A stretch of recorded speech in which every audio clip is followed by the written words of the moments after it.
25 de junho de 2009, Michael Jackson. O homem já foi o artista mais rico do planeta. É declarado morto aos 50 anos.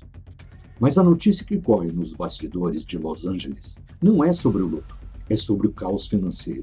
Ele morreu endividado. Mais de $500 milhão em dívidas, segundo documentos judiciais obtidos pela Financial Yahoo. Credores batem à porta. Bank of America, Fortress Investment Group, Colony Capital, todos querendo sua parte. O rei do pop estava ironicamente quebrado. Como um artista que faturou mais de $1 bilhão em vida chegou a esse ponto? E mais impressionante, como o espólio dele não só pagou a dívida, como se transformou no maior império póstumo da história, acumulando 3,5 bilhões de receitas. Essa é a história que vamos contar hoje, no Letra Miúda. Vamos voltar no tempo. Anos 80. Jackson é o artista mais poderoso do mundo. Em 1985, ele faz um dos investimentos mais geniais da história da música. Compra a ATV Music por 47,5 milhões, incluindo no pacote o catálogo dos Beatles. Uma década depois, em 1995, funde a ATV com a Sony, criando a Sony ATV Music, com 50% de participação. Mas o sucesso traz um estilo de vida insustentável. O rancho Neverland, comprado em 1987 por $19,5 milhões, custava 5 milhões por ano, só em manutenção. Viagens, seguranças, carro de luxo, doações milionárias. O dinheiro escorria mais rápido do que entrava. Em 2001, Jackson usa sua metade da ATV como colateral para um empréstimo de 200 milhões do Bank of America, segundo a Billboard. A dívida cresce. Em 2004, o BOFA impõe um teto de gastos de 1,5 milhões por mês. Jackson ignora, segundo The Guardian. Em 2007, uma auditoria revela ativos de 567 milhões, mais dívidas de 331 milhões, e subindo. O iceberg estava à vista. Quando Michael morre, o testamento de 2002 entra em ação. Dois nomes são nomeados executores: John Branca, advogado, e John McClane, contador. Em apenas 11 dias, um juiz de Los Angeles os confirma no cargo. Eles não têm tempo a perder. A primeira decisão, transformar o espólio de Michael Jackson de um memorial sentimental numa empresa, uma entidade com metas, indicadores com chave de desempenho e estratégia de monetização agressiva. O espólio é formalmente constituído como Michael Jackson Family Trust, 40% para Catherine Jackson, 40% para os 3 filhos e 20% para a caridade. Mas que começa a primeira batalha. Os credores querem dinheiro, os fãs querem memória e os executores querem lucro, porque sem lucro o espólio implode. Os executores lançaram uma estratégia de 5 frentes. Primeiro, o filme Concerto, de ZZ, lançado em outubro de 2009, arrecada mais de 250 milhões em bilheteria mundial, transformando o luto em receita imediata. Segundo, uma residência permanente em Las Vegas. O espetáculo Michael Jackson One, do Cirque du Soleil, estreia em 2013 e gera 85 milhões por ano em receita. Terceiro, licenciamento de imagem, snacks, Pepsi, Hyundai, todos pagam para associar sua marca ao rei do pop.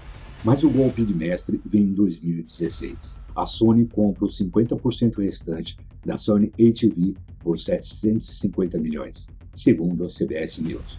O maior cheque único já pago a um espólio musical. O ano fecha com 825 milhões em receita, o maior ganho anual já registrado por qualquer celebridade, viva ou morta, segundo a Forbes. Em apenas 7 anos, o espólio reverteu uma dívida de 500 milhões e acumula 2 bilhões em 2025. O total ultrapassa 3,5 bilhões, segundo a Forbes. É como se Michael Jackson, depois de morto, tivesse se tornado um vulcão em erupção. Mas dinheiro atrai conflito, e o espólio de Michael Jackson se tornou um campo de batalha em múltiplas frentes. Frente 1.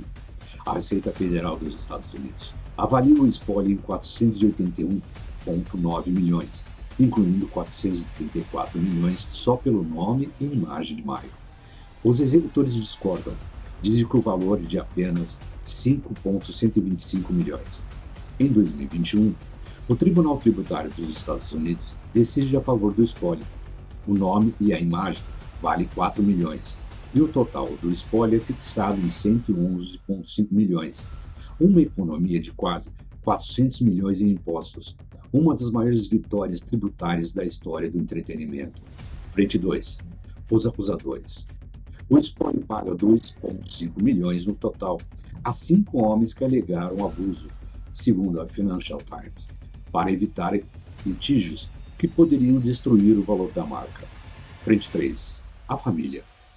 Em 2024, Catherine Jackson tenta bloquear a venda de 600 milhões do catálogo para a Sony, alegando subvaloração. Perde em todas as instâncias, segundo a revista Rolling Stone. Em 2026, Paris Jackson processa os executores por honorários excessivos, e documentos judiciais revelam que ela já recebeu 65 milhões do espólio, segundo a OLA. E agora, o que resta? O Rancho Neverland foi vendido em 2020 por 22 milhões, menos do que custou em 1997, segundo a BBC. O nome foi trocado para Rancho Sycamoreville. O símbolo morreu, mas o império digital vive, projetando para o futuro. O cenário base indica a receita de 255 milhões por ano até 2035, com o espólio acumulando mais de 6,4 bilhões desde a morte. Segundo nossa análise, baseada em dados da IFPI.org e tendências de streaming. Mas há riscos. O contrato do Circuit Solar expira por volta de 2032, e sem ele, a receita pode cair pela metade. O streaming paga cada vez menos por play.